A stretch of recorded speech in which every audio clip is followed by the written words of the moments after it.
Did the first people to climb Everest disappear?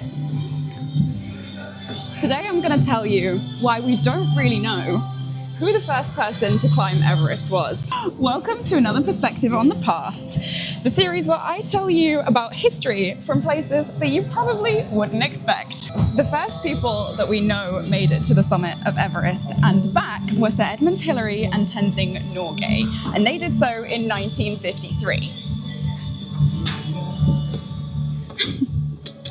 However, there was an earlier expedition in 1924, and we don't know whether they made it to the summit or not because they never made it back. The 1924 expedition was led by a guy called George Mallory and another guy called Andrew Irvine. And George Mallory, by the way, was a historian. Historians are cool. When asked why he wanted to climb Everest, George Mallory famously replied, "Because it's there," which is fair enough. You can't really argue with that.